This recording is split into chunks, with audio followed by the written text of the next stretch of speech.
If you have a podcast in 2020 and you're not using these two methods to monetize it, you're leaving money on the table.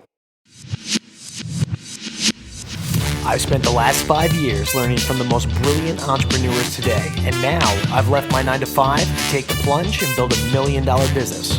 The real question is, what does it take to become a successful entrepreneur and create financial freedom? This podcast is here to give you the answer. Join me and follow along as I learn, apply, and share insights from world-class entrepreneurs to grow my online business and create a community of raving fans. My name is Brendan McCauley, and this is Growing Entrepreneur. And guys, I'm super stoked to get Andrew Apple Crider on the podcast, talking really about how to monetize your podcast. And guys, look, he's a young guy, but he has a hell of an angle on this. I'm super excited. Apple, thank you so much for hopping on, man. Truly appreciate it. Thank you, man. Brendan, it is an absolute pleasure to be here chatting with the listeners. As a podcaster myself, I love sitting down behind the mic and just chatting it up. So that is what I'm here to do. Hey, and always, you guys know I like to do over a glass of wine. So if you got one, man, feel free to pop I'm only 20, guys, so I don't promote underage drinking, but I got a water bottle here, so I'm gonna raise a water bottle to you. All right, perfect. So people are probably just curious, and I know we were just laughing about this a bit. So Apple Crider, how did you get the name, man? Because obviously it's Andrew, and then you got a sort of funny backstory about it. For sure, man. Everybody always asks, and a lot of people actually misread it as Apple Cider when I'm like sending them a message or sending them an email. They'll read it Apple Cider because Crider and cider, only thing different is that R in there. So still kind of thinking about how to brand myself that way. But when you don't confuse me as Apple Cider, you hear Apple Crider. And Apple Crider came from actually all the way back in second grade. So I'm about to graduate from university now. So second grade was a little while ago, probably about 12, 13, 14 years at this point.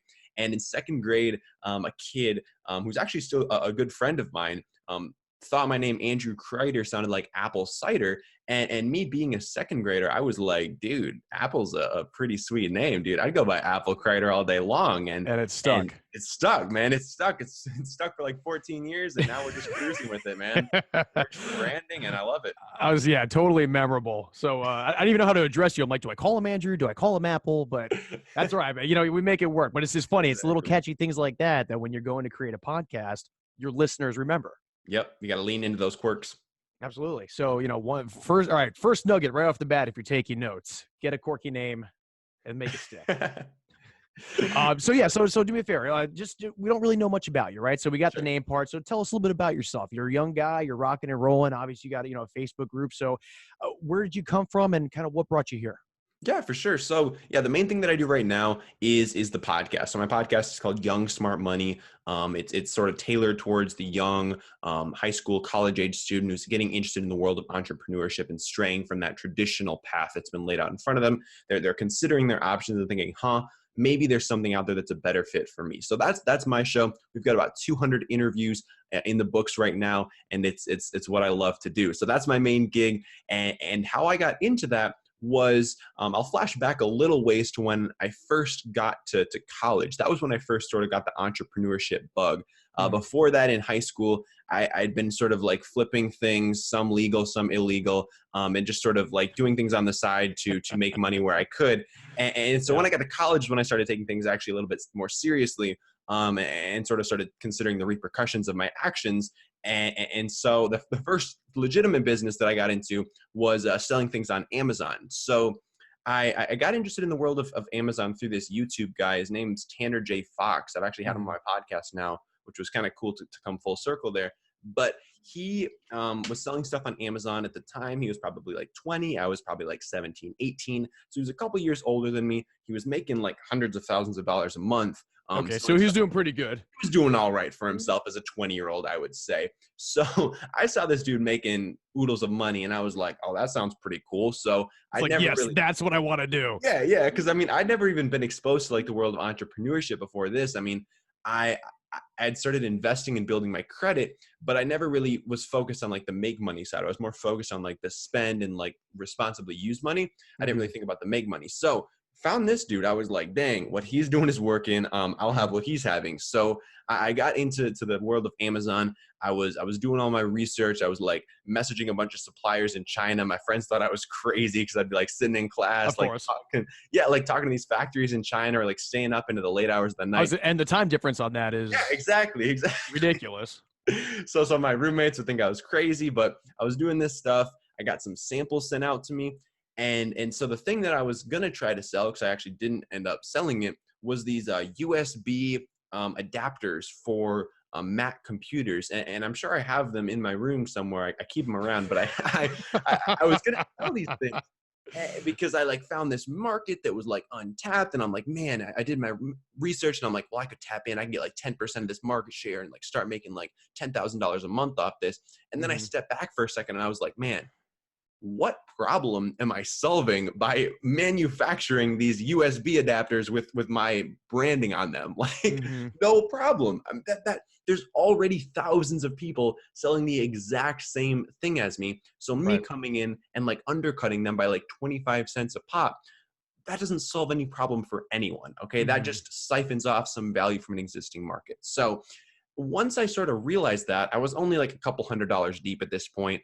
I'd been spending like a few months like really learning my stuff, but I'd only dropped a couple $100 on this. And at that point I was like, I think I just got to turn back, because like long term, I just don't think this is going to be something that I'm going to want to do. I'm sure there's going to be a big learning curve as well. Like once I actually get started selling on like how to market this stuff, and like in the grand scheme of things, I don't think I'm going to be that motivated to try to come in and like sell these USB adapters. So that's probably the same journey that a lot of people are listening.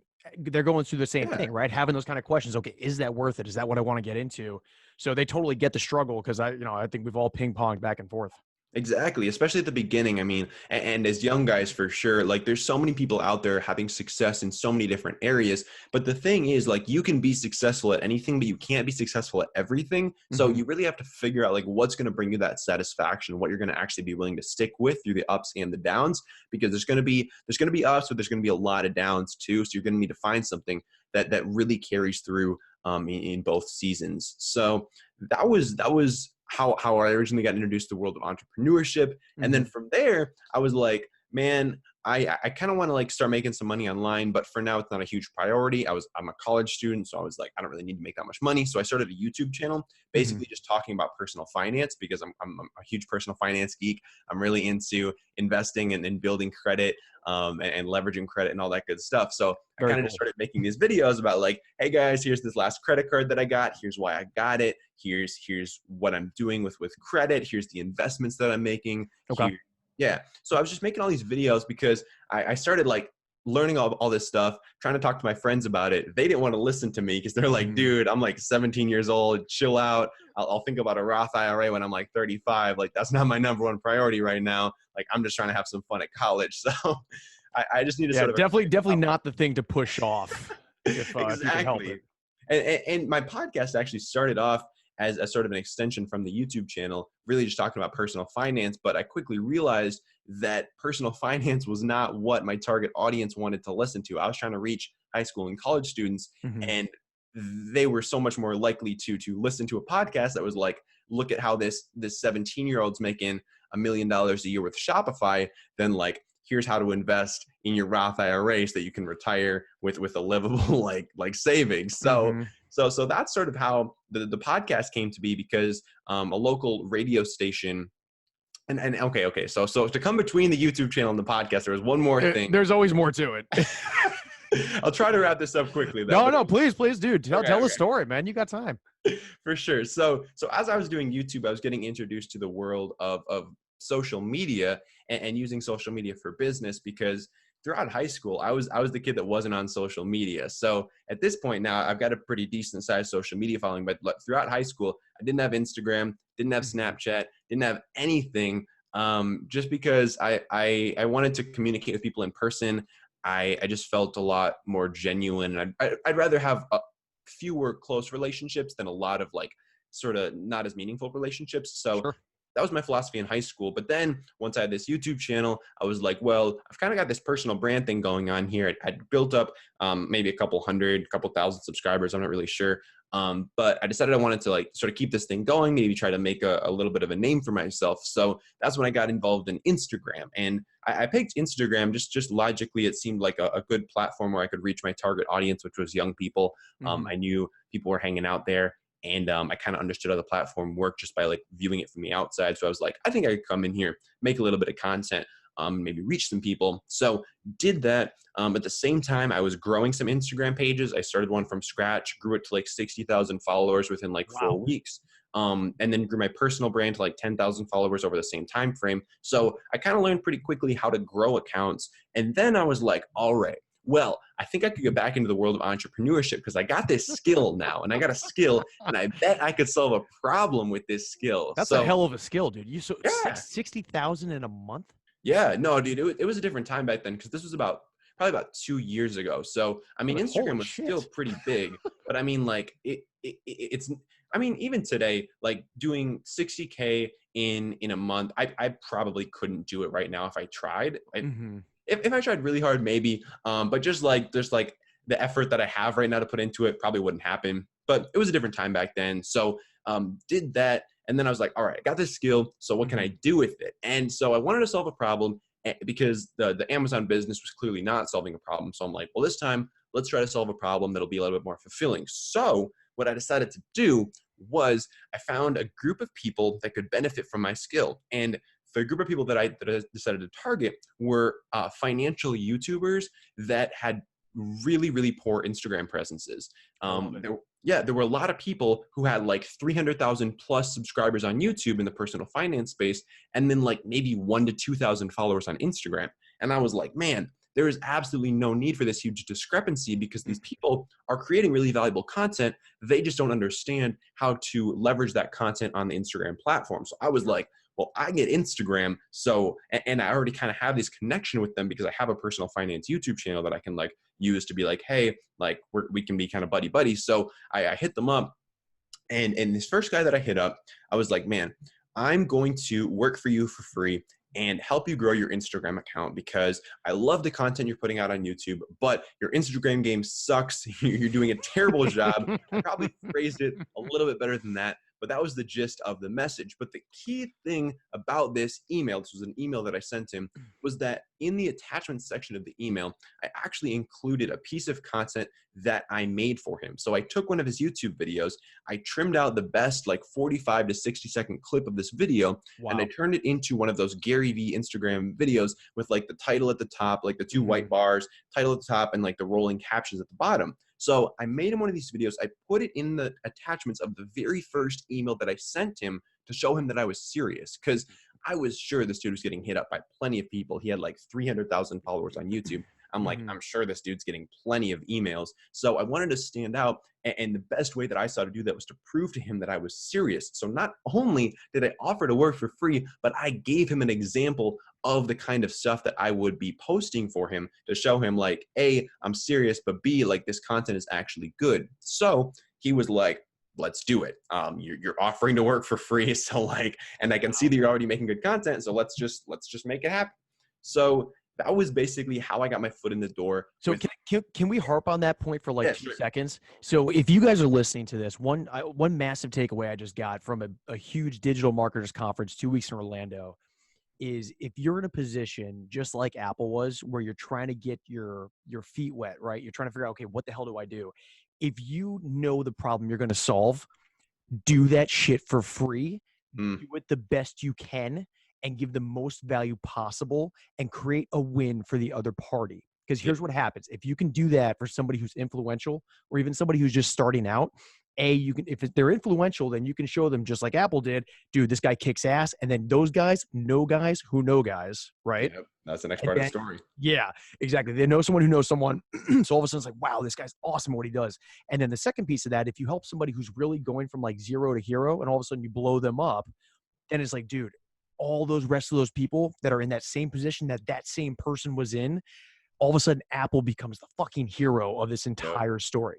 So look, if there's one massive takeaway, at least for me, just talking in the 30 seconds he's been going on about this story, give away as much massive value because then people will pay for it when they find out what you can do.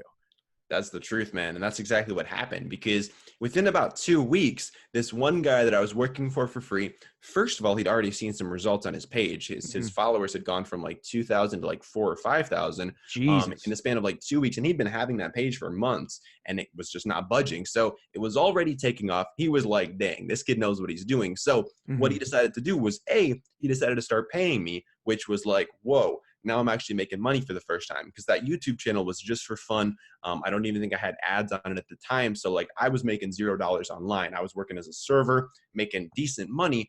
But this was the first time that I was making money online. So how cool was that though, by the way? It was crazy, man. It was like, dang, this is a real thing now. You're like, holy crap, I can make this money online stuff. This works. Yeah. And dude, within a couple months, like I quit my job as a server because I was easily matching the money that I was making online from my serving job. And I was like, dude, if I don't have to go in, like I like serving, and I might still go back to it at some point just for fun. But like, if I don't have to like leave the house, so I can just sit in my room, like look out the window. Just let that go to the side and knock yourself out.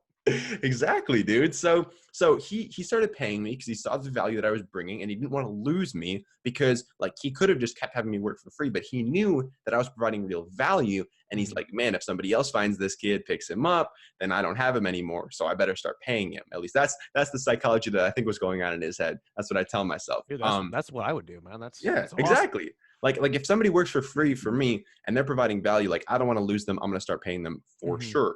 He also, the second thing that he did is he referred me to other clients that also were my target market of personal finance YouTubers, because the community knows each other, who had small Instagram followings. So within that first like month, I think I made something like $3,000-$4,000 starting this business kind of like accidentally. I just started offering to work for free. That's and awesome. Built that into a significant income for, at the time, like an 18, 19-year-old. So that was sort of my kickstart into entrepreneurship.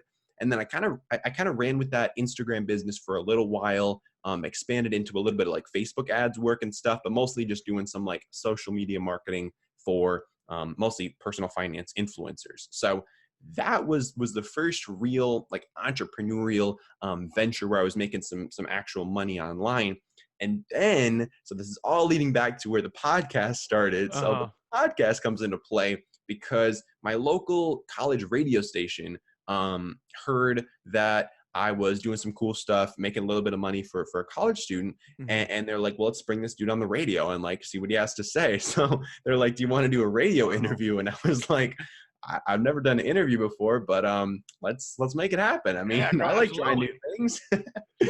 So I hopped in the radio station, sat down in the booth for like half an hour, chatted it up with some radio DJs, and just basically told them about what I was doing and the world of entrepreneurship. So, so I really liked that experience. And that night I was like, I want to do more interviews, like whether I'm the interviewer or the interviewee, like I just want to do more of these because it's really fun to like sit down with someone and have a conversation like this. So especially when you got all the same stuff that's flowing and you're just in rhythm, 100%. Exactly. So I was like, well, I don't have access to a radio station, so I'm not really sure how I could do this, because at the time, believe it or not, I didn't even know what the word podcast meant.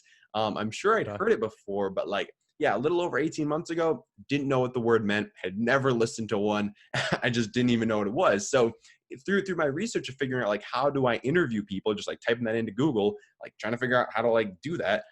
I stumbled onto the world of podcasting, and I was like, that's exactly what I'm looking for. Like, wow, somebody already invented it. It's already there. All I have to do is find people to interview, press record, and then just like put it out there into the world, and people are already listening to them. So that's what I did. And so that was, again, about 18 months ago. And ever since then, we've been rolling strong, interviewing cooler and cooler people, building my network, and figuring out cool ways to use that as an income stream as well. Because at one point, it was beginning of 2019. Yeah. So like January 1, 2019, like 8 months ago now, I decided I wanted to do podcasting full time, because at that point I'd scaled up my social media agency. We were doing a lot more business. We had a lot more clients, but it wasn't super fulfilling. And I was getting a lot more fulfillment and just enjoyment out of the podcast. Only thing was, the podcast wasn't making me any money yet. but I wanted to do the podcast full time. So I was like, well, I can keep trying to split my time 50-50 between podcasts and social media, or I can just go all in on the podcast, ditch the social media money, which is already flowing in, and just try to make this podcasting thing work. So that's what I did. Okay. And in January, I fired all of my clients but one, kept one just to keep me afloat and to keep that relationship, because I had a really good relationship with this guy, actually the original guy that took me on working for free. Oh, wow. Still working with him to this day. That's funny. Yeah. So he's been a huge like, just he's put me on a lot of times. Like, he's really given me a lot of shots, and I feel like I've really proven myself most of the times that he's put me on. So I really have a lot of respect for this guy. His name's Ryan Scribner, if any of you guys want to look him up. At this point in time, I think he's got like 500,000 on YouTube. But mad respect for the guy. Just went to Lollapalooza with him actually like 2 weeks ago or so. So yeah, really cool dude. But yeah, so I fired all my clients except for him because I wanted to go all in on this podcasting thing. Took me a little while, took a huge pay cut in the process, but now here we are making it work. And it's been a good decision thus far. Build my income further than or higher than it was with the agency, even at its peak. So I would say it's been a good decision. Sounds like a hell of a choice. It's amazing how it can be that roller coaster though, right? So it's like, okay, I think this is a good idea. I don't know what's going to happen. All of a sudden it starts going down. It's like, oh, this is great. What the hell did I do? And then you're just like, it just ping pongs all over the place. But when you finally start getting it down, I think one of the things that, if you're in that entrepreneurship game, or you've been playing it for a little bit, or maybe even you're attempting to get into it, it's one of those scariest things, but it can also be one of the most fulfilling, the most rewarding, right? So I think so many folks, and I was in the same thing for a while, dude. I did the corporate 9 to 5 for about 10 years. And I just got to the point for like the past 3 years, or like, however many years it was, you kept doing the same thing over and over and over. And it's like, yes, it's cutting, it's doing what it's supposed to. I mean, you're getting your biweekly paycheck, same thing for you with the social media. And you're like, you know what, dude, I'm going to throw all this to the side. I'm going 110% in on this one thing, and I'm going to make this happen. Yes. And I think when you finally just draw that line in the sand, that's what makes the total difference. And then all of a sudden you hop over. And when you get that fully committed to it, you start meeting the right people. You start getting in the right places. You have those right conversations, and it creates this environment, because in my opinion, you take your energy level focused all on one thing. And if you really want to be the podcast guy, you become the podcast guy. And if you want to start your own business, you start your own business. Right. So, and you focus specifically on Young Smart Money. So where did that name come from? It actually just came out of the blue, to be honest with you. I was just trying to think of, because at the time, like I said, man, it was really just going to be an extension of my YouTube channel. I was really just planning on this being like another personal finance thing. So I was just trying to come up with names. The strategy that I use now to like help people out with coming up with podcast names is like, look at the top 100 podcasts or top 200 podcasts in your category. And that's going to give you a good feel of like, what do professional sounding podcast names look like in the business category, in the fitness category. Because if you want your podcast to be of that caliber, you have to model it after podcasts that are already of that caliber. Sure. So what I found was that successful business podcasts at the time, most of them still do, have like 2 to 3 words tops. They're not super specific usually. A lot of them are people's names, but I realized that you kind of had to have a name already to put your name in your podcast. And then if I named it the Apple Crider Show, nobody'd be listening, because they'd be like, who the heck is Apple Crider? So well, for what it's worth, I would listen to it. I appreciate that. But yeah, so I was just like, well, like, who am I trying to reach and what am I trying to say? And I'm like, well, I'm trying to reach young people. I'm trying to help them get smart about money. So that was kind of where it came from. But to be honest with you, I was just like throwing stuff at the wall, was getting feedback from my mom. Actually, she is an entrepreneur. She's had her own business for about 10 years as a public speaker.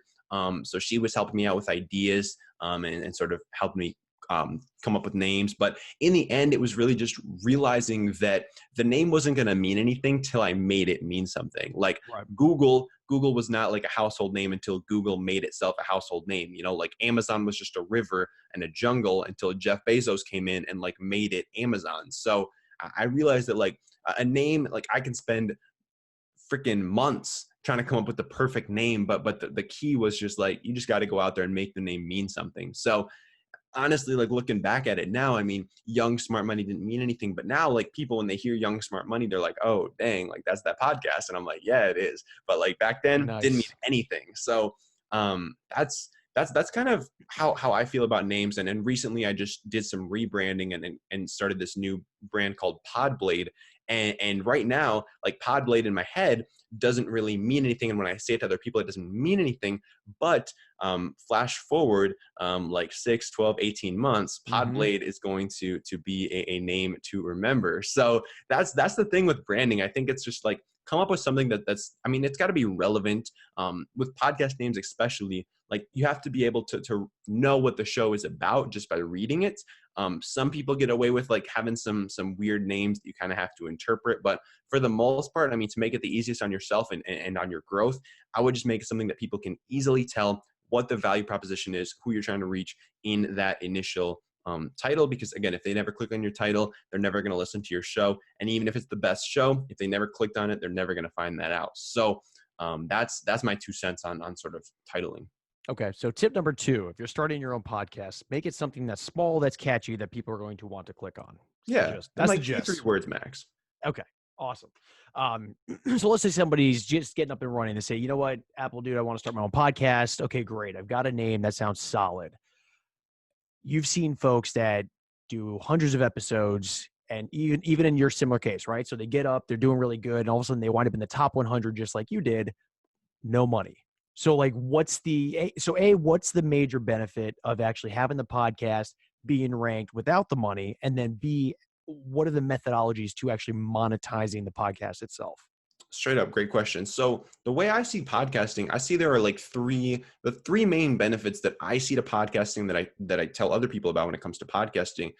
Is first the networking. My podcast has allowed me to really, really level up my network of the people I know, the people I have in. Don't really have a Rolodex these days, but like in my contacts on my phone, and just the people that I have and am able to reach out to seek counsel, to seek wisdom, to seek advice in any situation that I do encounter. So that's been the biggest asset to me by far is the network. Second biggest is the money side of things. A podcast can be a great way to monetize, and I'll dive into that in a bit. But yeah, there's definitely a little bit of a learning curve to that, and a couple things you have to keep in mind, because like you said, you can get to top 100 in any category, but that does not mean you're making any money. Okay, I know a lot of people in the top 50, in the top 25 that aren't making any money because they don't really understand. I mean, they understand how to get listeners, but they don't understand what to do with that attention once they have it to really turn that into income streams. And then the last benefit that I see to podcasting is sort of growing your own authority and your own personal brand. Because even though I don't spend any time growing my personal brand actively, through my podcast, people are getting exposed to me every single day. They're learning about who I am. They're getting involved in my ecosystem just because I have that podcast out there. Even though it's not the Apple Crider show, it's still bringing people into my ecosystem, introducing them to who I am, and getting them to know, like, and trust me so that I can build sort of my personal brand on autopilot. So those are the 3 main sort of benefits that I see to podcasting. And now when it comes to the second part of your question, which is slipping my mind right now. So the monetizing portion. So like you could be in the top 100, and that's cool. And so obviously you get some brand recognition, but then, okay, so I'm putting all this time, I'm putting all this effort, I'm putting all this energy in, I'm interviewing people, I'm doing everything they say. Like, where's the money? What's the ROI on it? 100%. So there's really 2 main ways to monetize a podcast. And 2 ways that I talk about are monetizing on the front end or monetizing on the back end. And when I say front end and back end, basically what I mean by that is if you're monetizing your podcast on the front end, you are monetizing the relationship that you have with your listeners. If you're monetizing your podcast on the back end, then you're monetizing the relationship that you have with your guests. Now, let me talk about what that means to monetize a relationship. So, Please. So to monetize a relationship, basically what that means to me is you're providing value to somebody else in exchange for money to you in some way, shape, or form. So if you're providing value to your audience on the front end, doing some front end monetization, things you could be doing are you could be doing affiliate marketing. So promoting products that you use or that you endorse in exchange for a small commission when somebody buys them. You're providing value to your audience by saying, here's the microphone that I use, here's the software that I use, here's the setup that I use, and you are getting rewarded for that through affiliate marketing. You could be selling stuff to your audience. Maybe you have a book that you've written. Maybe you have a course that you've produced. Selling stuff to your audience, providing value that way would be another example of front-end monetization, or the classic, like putting sponsors on your show. That's the like quintessential podcasting monetization strategy that everybody knows about, because when you're listening to a podcast that has ads on it, obviously they are making money by you listening to those ads. So that's a clear monetization example. So those are all front-end monetization strategies. A lot of those are pretty common. I'm sure a lot of you guys are familiar with those. But when it comes to monetizing on the back end, because I actually don't do any monetizing on the front end. I have never put a sponsor on my show. I've never done any Not affiliate one? marketing. Nope, never. In 200 plus episodes, never had a single sponsor. Been approached by plenty, but one, I just never really found one that I felt really aligned with the message that I was trying to spread. But two, I just didn't really feel like, and really because of that, I didn't feel like it'd be providing any real value to my listeners. And sure, I could be making some all right money from putting sponsors on my show.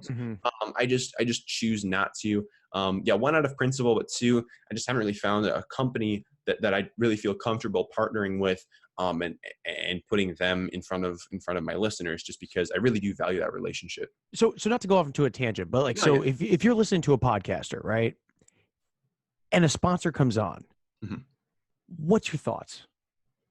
Like me personally, when I listen to shows with sponsors? Yeah, so you got this like, kick-ass guy. And so for me, I've got my own personal opinion. I'm just curious. Like when you listen to a guy, and I don't know how many podcasts you listen to. Mine's like sort of seldom here and there, but what's your first thought all of a sudden? It's like, okay, now for time for this commercial break. And all of a sudden they just throw on, some sponsor of like introducing, and, it throws all this stuff in there.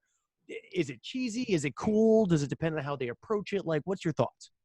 I mean, there's definitely good and bad ways to do it. For me, it just doesn't really align with the message that I'm trying to spread or my brand values, really.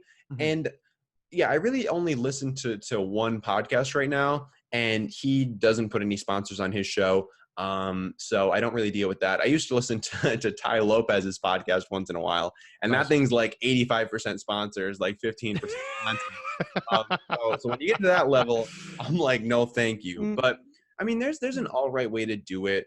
I listen to Tim Ferriss from time to time. He's got like a 5-minute block of ads at the very beginning of his show, but he doesn't put them throughout the show. So that's all right.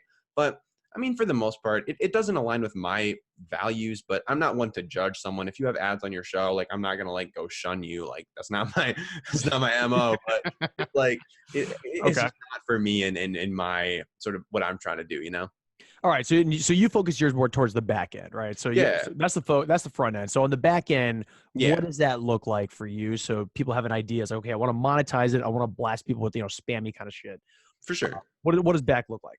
Yeah, so back end. So again, you're providing value to someone in exchange for money. So in this case, instead of providing value to your listeners, which, I mean, you're already providing plenty of value to them through your show, ideally, you're providing more value to your guests through some kind of monetization. Now, the easiest way to do that, and the way that makes the most sense to most people, is by starting some kind of agency. Okay, so an agency, basically, when I say agency, all I mean is a service-based business. Okay, so you're not selling a product, you're selling a service that either you're performing or you're outsourcing to some VAs or whatever. So some examples of services that you could provide to your podcast guests, okay, as a form of back-end monetization.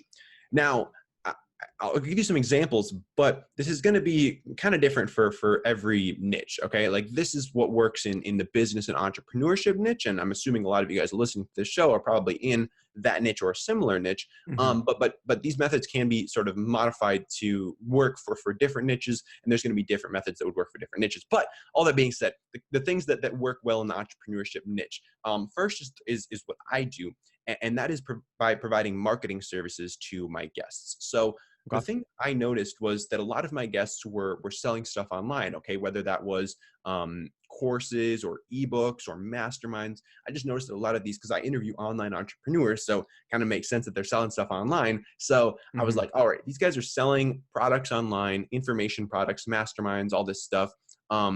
What could I do to help them out? Well, I was like, I could help them sell more of their stuff. That would be a helpful thing for them. And based on the past experience that I'd had with Instagram, with social media marketing, I had a bit of a skill set that I could build off of that I felt like I could really provide some value to these people. So what I decided to do was I was like, all right, I see these people all selling info products.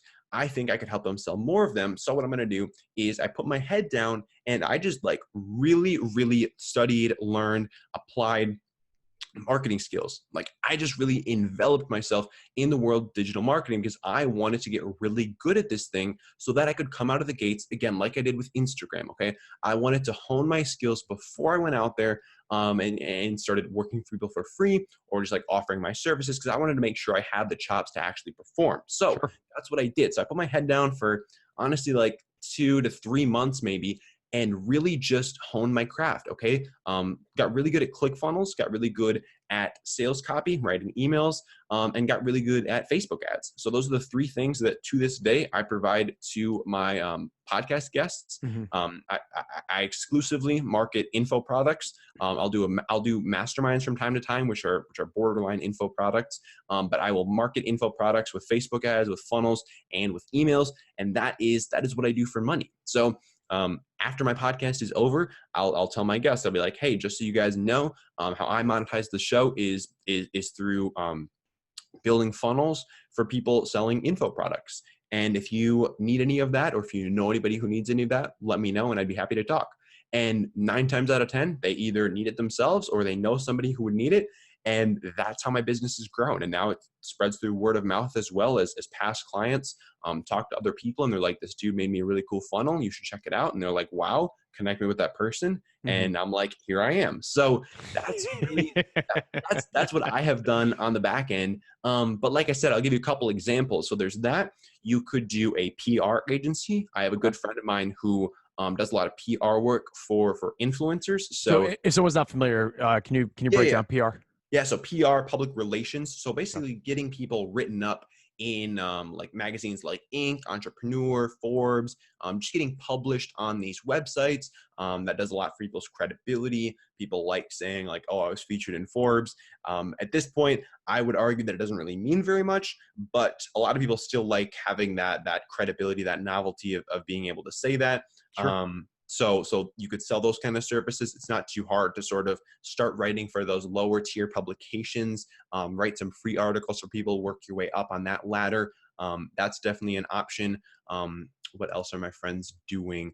Yeah, a lot of people are doing PR. A lot of people are doing marketing. But there's a whole host of things that you could be doing for people. I mean, it totally just depends on who your listeners are. And again, finding a problem that they have and learning a valuable skill set that would help them solve that problem. So how I got started with this, pretty similar to how I got started with Instagram. Instead of offering to work for free, I offered to work for a revenue split, okay? I offered to work for a revenue split of all the revenue that I drove for this influencer selling their info product. I was like, hey, man, if we can partner so that I get 25% of the sales that I drive for you, I'll build you a really kick-ass funnel, write you some cool emails, and just get this thing popping. So he was like, so you got a joint ventureship pretty much going. Yeah, exactly. So any of the money that I brought in, I got 25% of, he got the 75%.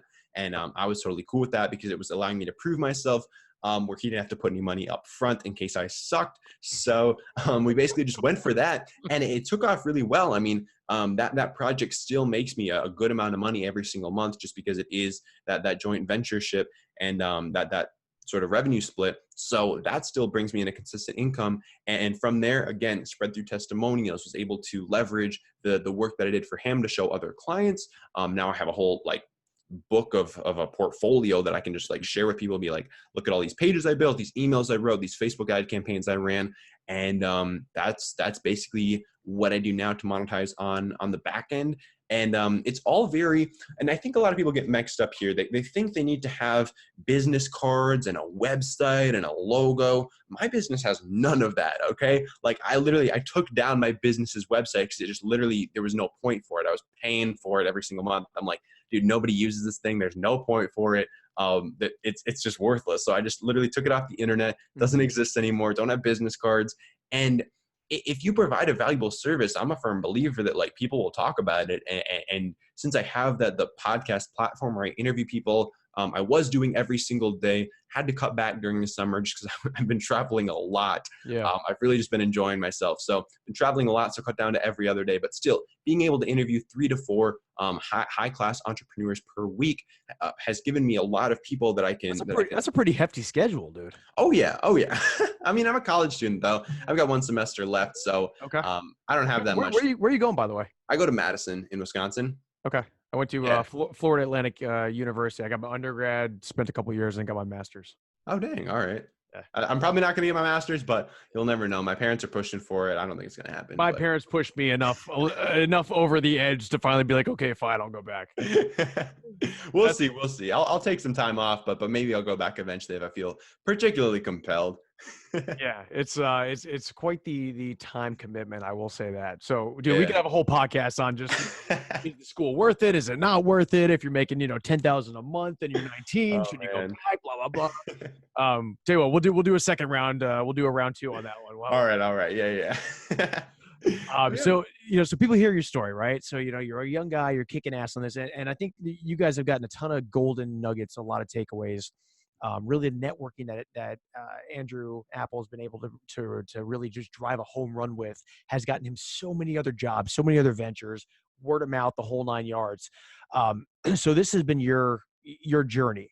Where do you see most people go wrong when they first start off? It's an easy one. It's a very, very easy one. And it's a lack of focus. This is something that I have been extremely guilty with. I'll catch myself slipping on this frequently. And I really just have to reel myself back in, guys. Focus stands for follow one course until successful. Mm-hmm. And I just see so many people not doing that because, like I said at the beginning of the episode, guys, you can be successful with anything, whether it's Shopify or Amazon or social media marketing or podcasting or YouTube or so many things. Like you can be successful with anything. And if you look around, you'll see people having success with all these different things. But you can't be successful at all of them, okay? You need to focus your energy onto one thing and get really good at that one thing, okay? Because once you do, then you become a valuable asset to people, and then you can solve problems, and then you can make money. I'm a firm believer that entrepreneurs solve problems, not that entrepreneurs sell products. I think selling is definitely a valuable skill set, but I believe that entrepreneurship is solving problems more than it is selling products. So that being said, guys, it's really, really important to have some real focus. And I thought I had focus, okay? Flashing back to when I was doing Instagram and YouTube and starting a podcast, I thought I was focused.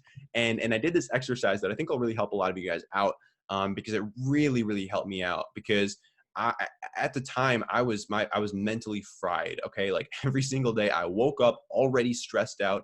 I got out of bed, started running around like a chicken with my head cut off, trying to do a million things at once. And I just felt so stressed out all the time and I didn't know why it was. And then I was talking to some buddies of mine. We did a little impromptu mastermind and they're like, man, you gotta like figure out all the stuff that you're working on because you got a lot of projects you're working on, dude. I was like, I'm sure there's a lot of people doing the same thing right now. 100%, man. I see it every single day and people think they're focused, but they're really not. Okay. So this exercise that you got to do, and what I did is I have this big whiteboard. Okay. So what I did is I got this whiteboard on my wall and my buddy, he was like, what you got to do I got to show you my whiteboard, dude. All right. Sorry. Keep going. For sure. My buddy was like, you got to write down all the projects you're working on. And then you got to rate them on these 3 criteria. Okay.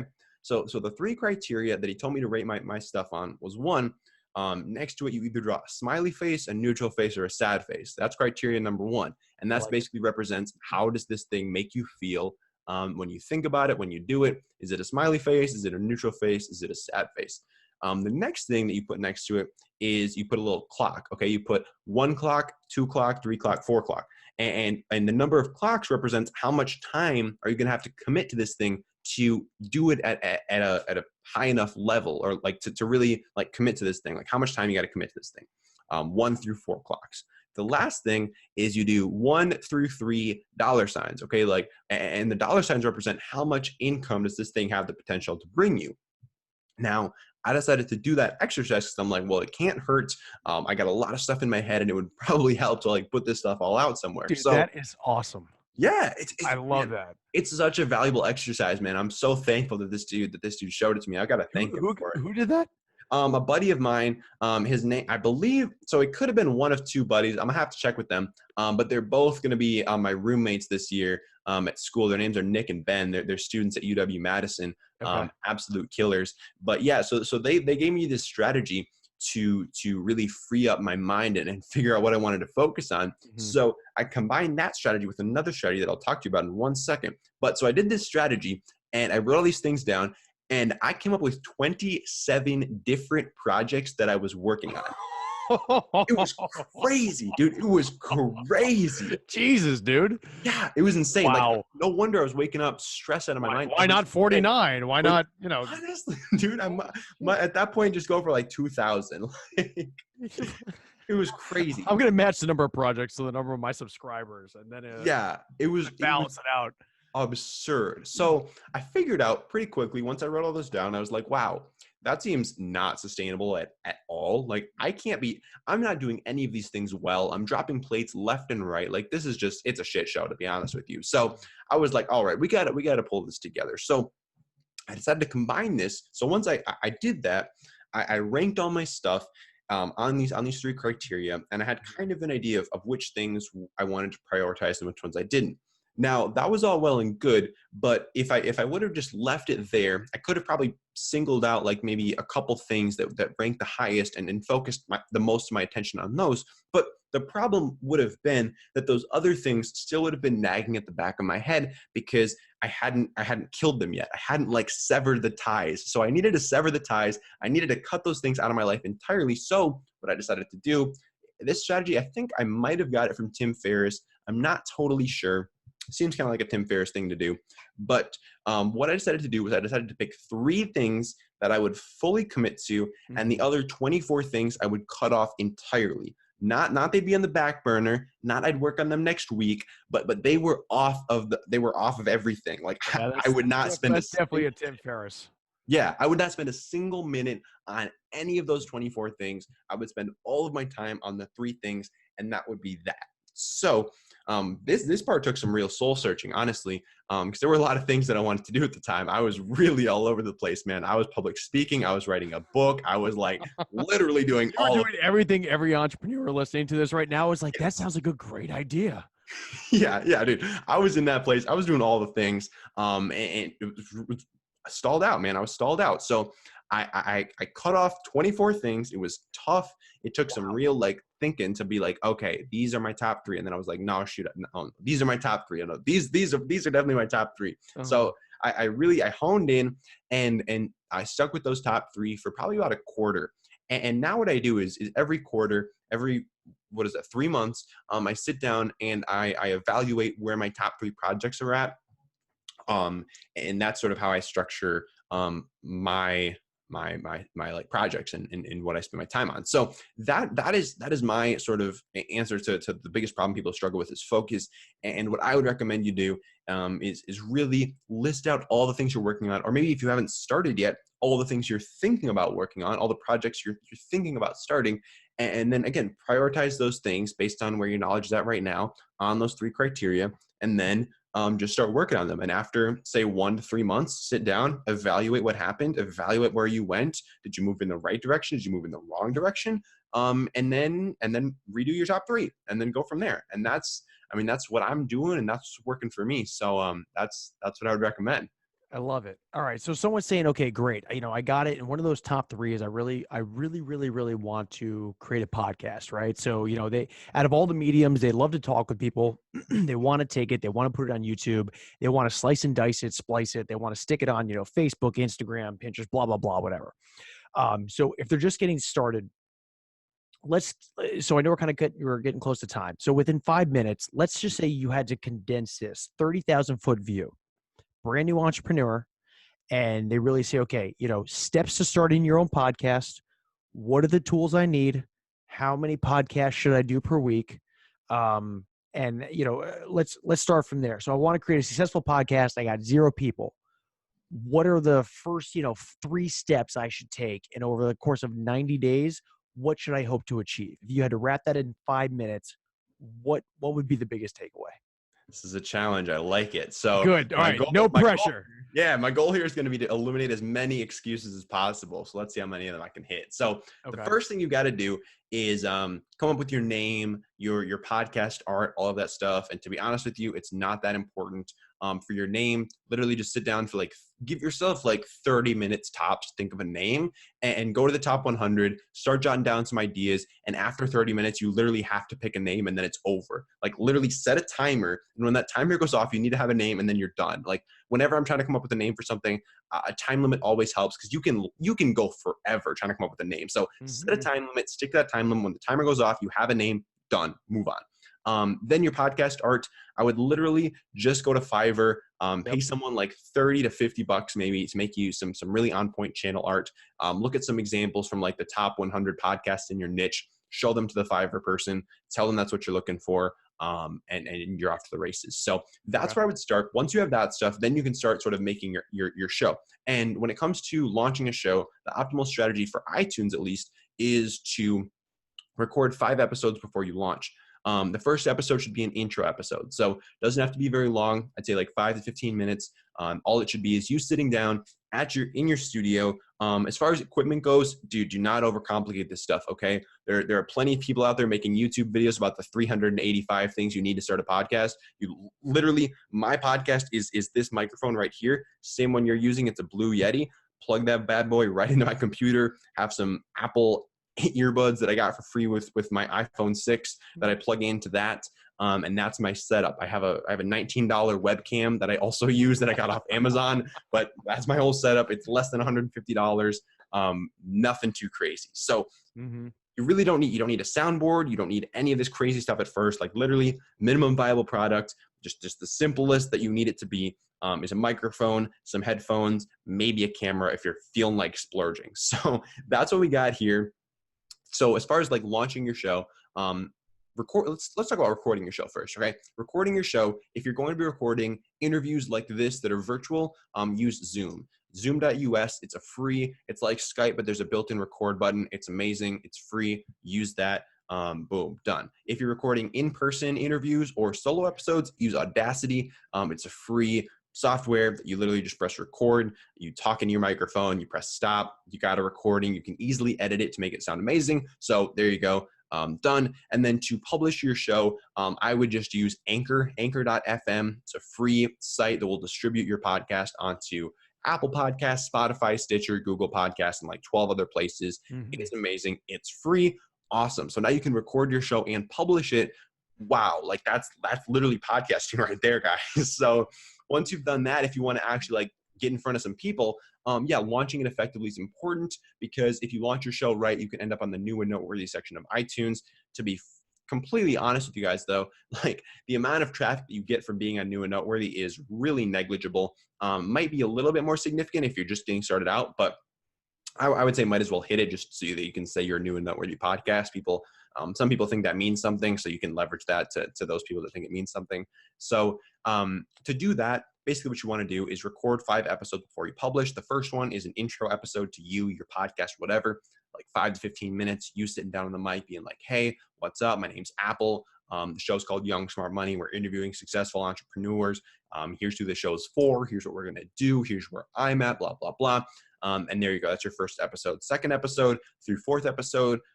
If you're doing an interview show, which I would recommend, especially if you're just getting started out without a large social following, because what you can then do, and the best growth strategy that I have for my show, is I leverage other people's platforms to grow my show. Because when I interview someone who has 1 million followers on Instagram and they post about the podcast in their story, you can bet I just got some new listeners to my show. So absolutely, dude. Exactly, man. So doing that has really allowed me to grow my show the fastest.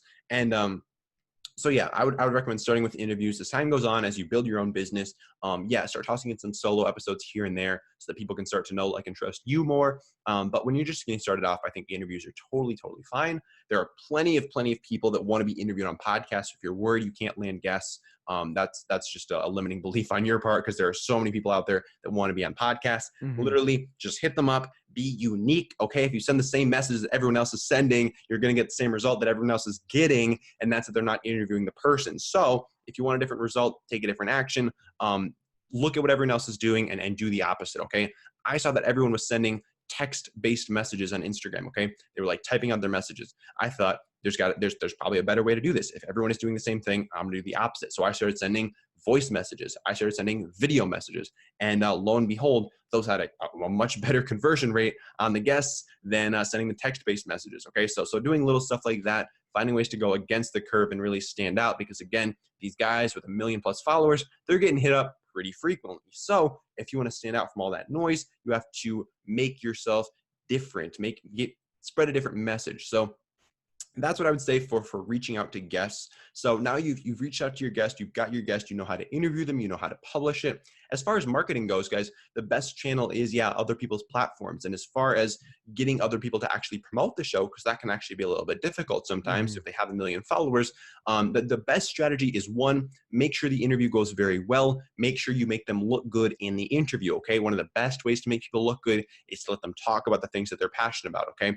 Throughout this interview, like I've been able to just talk about the things that I'm passionate about. So I'm going to have a really positive impression of Brendan after this podcast, because he's just let me talk about the things I like talking about. So you're an interesting guy, dude. So, it's like, please share with everybody.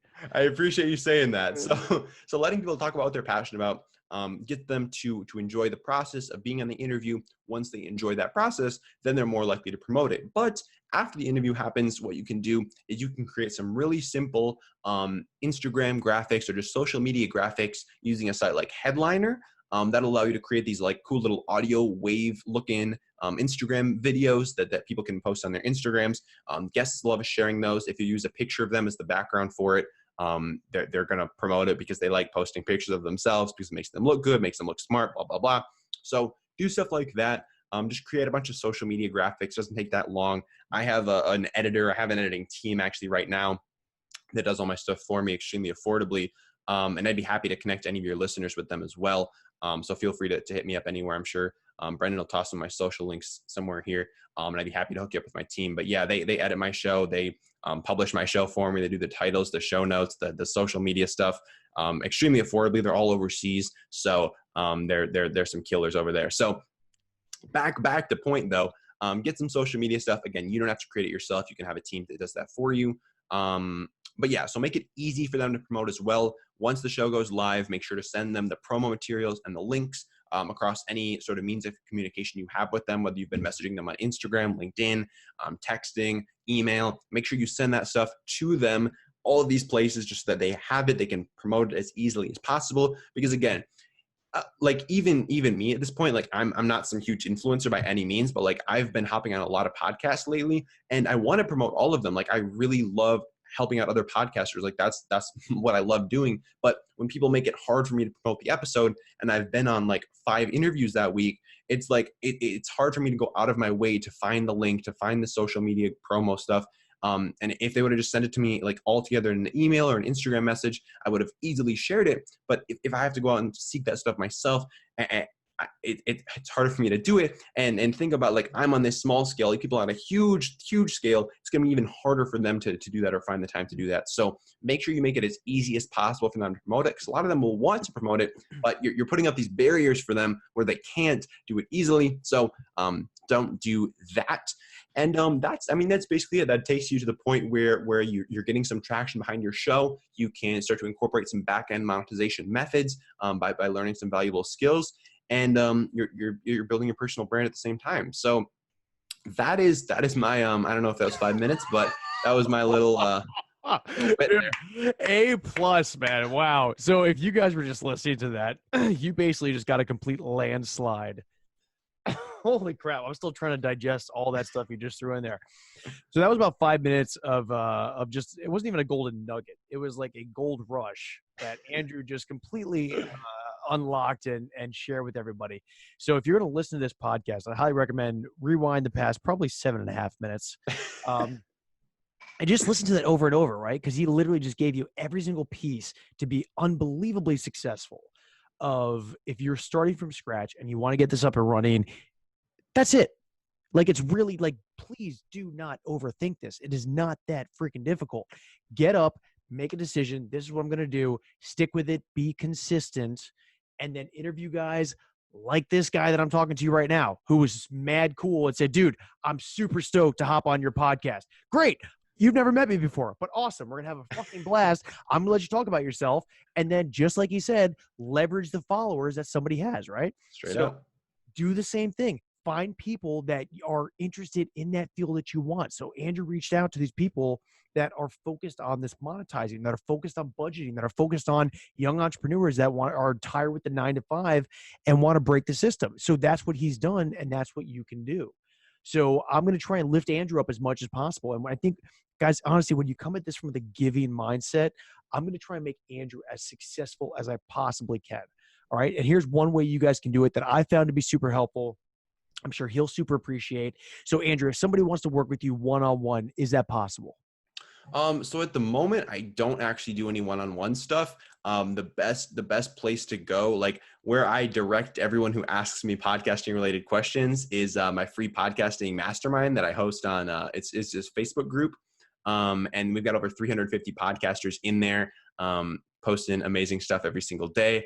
I'm active in there. I'm commenting on every single post, providing as much value as possible. So I don't do any one-on-one stuff right now, but that would be the first place that I announce it if I do decide to offer anything one-on-one. Cool. Okay. So, and just to make sure, so you got podcasting.group. Yep. And that'll go straight to your Facebook group. Indeed. Okay. Then you also have applecrider.com. So that's applecrider.com. That'll go straight to your website. People can see what you're about, see what you're up to, the whole 9 yards, right? Yep. Yeah. And then on the website, I got a free cheat sheet as well for y'all. If you're interested more in monetizing the podcast, I got this cheat sheet called 16 Ways to Monetize a Podcast. It's the 16 methods that I've used over time, experimented with, that have helped me grow my podcast to where it's at right now. So if you're interested more on the monetization end, feel free to head over to applecrider.com and grab that cheat sheet too. Awesome, dude. Thank you so much. Just a complete wealth of knowledge. And I know everyone else that, if you guys are listening to this, I'm sure you're super appreciative. Please take this, implement it. If you're looking to do a podcast, this guy knows what he's talking about. Obviously, he has plenty of experience. Andrew, Apple, you're the man. Thank you so much. I appreciate you having me, man, and allowing me to talk about myself, the things that I'm passionate about, and hopefully provide some value to some listeners today. 100%. All right, guys, thank you so much. And we will see you on the next podcast.